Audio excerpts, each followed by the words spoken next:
जय माता दी दोस्तों स्वागत है आपका हमारे YouTube चैनल में। दोस्तों आज हम इस वीडियो में बात कर रहे हैं कि शारदीय नवरात्रे 17 अक्टूबर से शुरू हो रहे हैं और 25 अक्टूबर तक रहेंगे।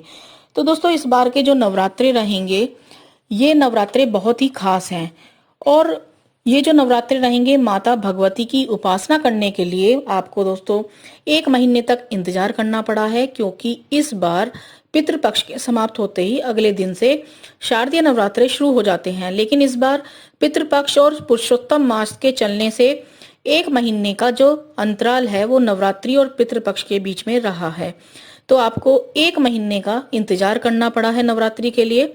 नवरात्रे जो होते हैं इस नवरात्रों में माता दुर्गा 9 दिनों तक पृथ्वी पर वास करती हैं और इसलिए ये जो समय होता है बेहद ही खास होता है।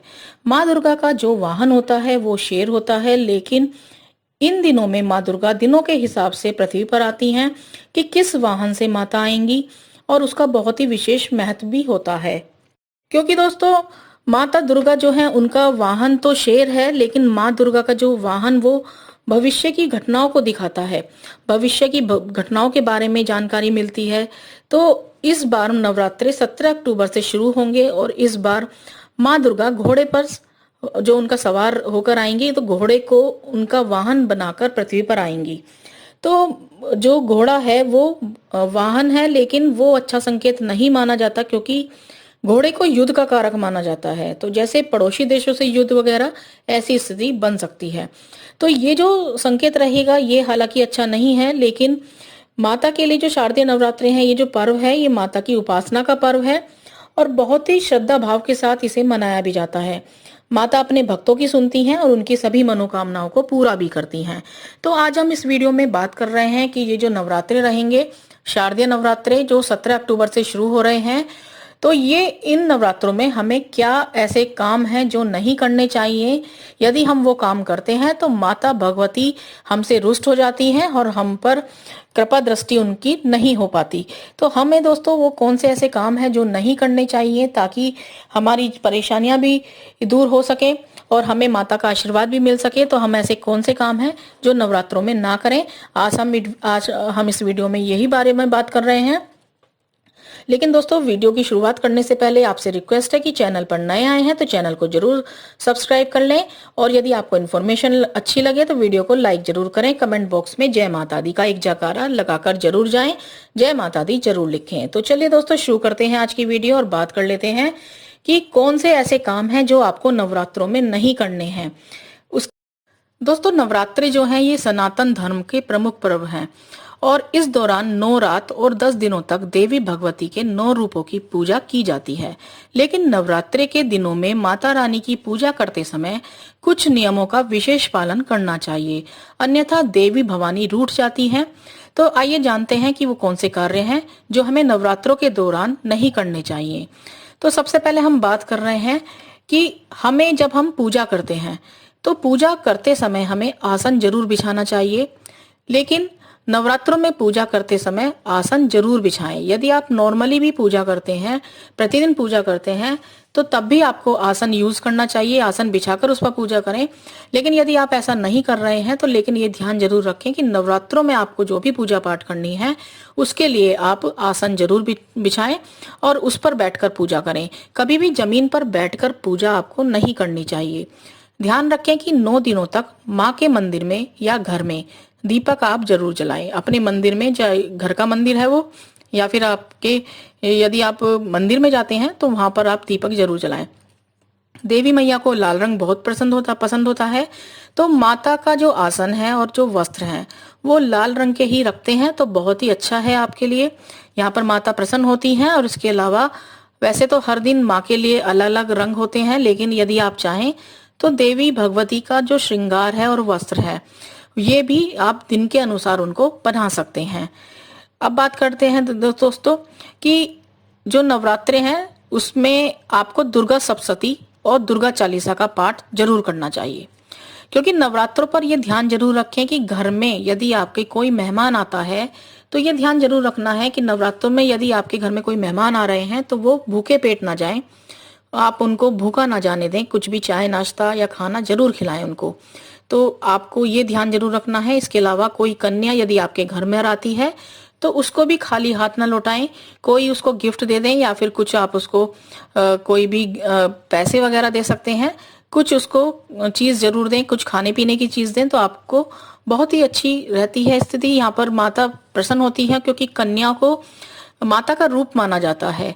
नवरात्रों पर माँ के जो मंदिर हैं उसमें आप ध्यान रखें कि अनाज का भोग भूलकर भी आपको नहीं लगाना है। जब आप व्रत करते हैं या फिर आप व्रत नहीं भी करते हैं तो आप ध्यान रखें कि नवरात्रों के दौरान आपको अनाज का भोग मंदिर में नहीं लगाना है और कैंची का प्रयोग बिल्कुल भी ना करें। इस समय में दाढ़ी मूछ कटवाने से, बाल कटवाने से परहेज करना चाहिए। साथ ही ब्रह्मचर्य व्रत का भी पालन करना चाहिए और ये ध्यान जरूर रखें कि शारीरिक संबंध भूलकर भी आप इस समय में ना बनाएं। यदि आप मासिक धर्म आपको चल रहा है तो पूजा अर्चना करने से आपको परहेज करना चाहिए क्योंकि ऐसे में अशुद्ध स्थिति बैठती है।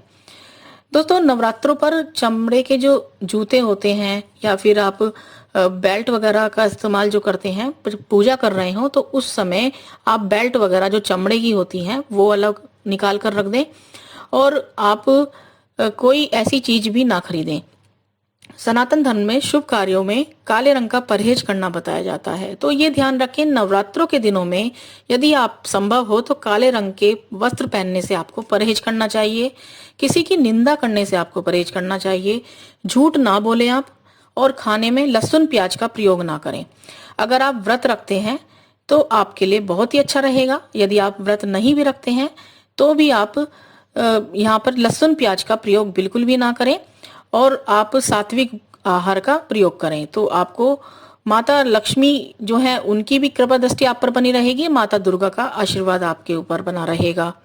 दोस्तों, यहाँ पर कुछ ऐसी बातें भी मैं आपको बताना चाहूंगी कि यदि आप उन बातों का ध्यान रखते हैं तो माता की कृपा दृष्टि बनी रहती है आपके ऊपर, माता का आशीर्वाद आपको प्राप्त होता है। नवरात्रि के दिनों में लोग अपने घर की छत पर ध्वजा लगाते हैं, तो यदि आप ध्वजा को लगाते हैं तो ध्वजा को लगाते समय आप दिशा का ध्यान अवश्य रखें। वास्तु के अनुसार ध्वजा की जो स्थापना होती है वो उत्तर पश्चिम दिशा में नहीं करनी चाहिए।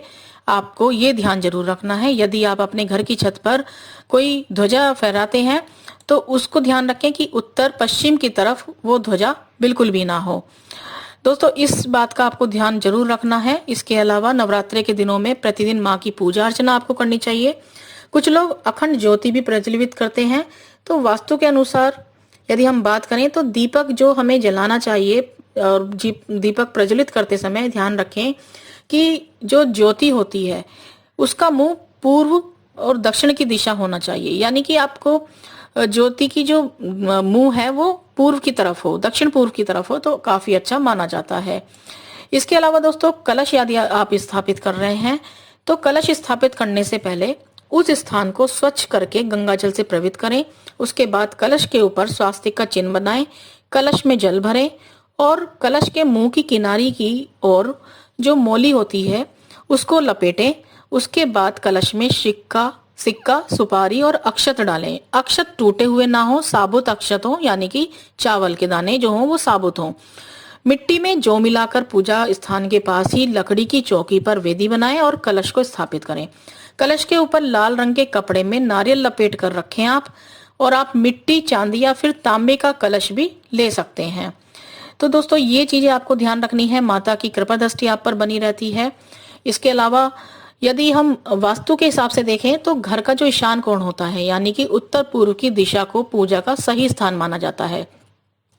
तो इस दिशा में यदि आप देवी देवताओं की पूजा करते हैं, क्योंकि ये जो दिशा होती है ये देवी देवताओं की दिशा मानी जाती है, तो इस दिशा में सबसे ज्यादा पॉजिटिव एनर्जी यहाँ पर संचारित होती है।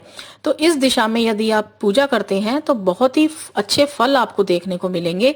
नवरात्रि में माँ की प्रतिमा और घट स्थापना घर के उत्तर पूर्व की दिशा में करें तो आपके लिए बेहद अच्छा रहेगा। माता की कृपा दृष्टि आप पर बनी रहेगी और आपको पूर्ण सुखों की प्राप्ति होगी, मनोकामनाएं आपकी पूर्ण होंगी, आपके लिए बेहद ही अच्छा रहेगा। लेकिन जो बात मैंने आपको बताई है कि जो आपको नहीं करनी है उनका भी आप ध्यान जरूर रखें, नहीं तो माता जो है वो माँ दुर्गा आपसे रुष्ट हो जाएंगी और आपको मन चाहे फलों की प्राप्ति नहीं हो पाएगी और आपको परेशानियां जीवन में आती रहेंगी। तो इसलिए इन बातों का आपको विशेष कर ध्यान रखना चाहिए।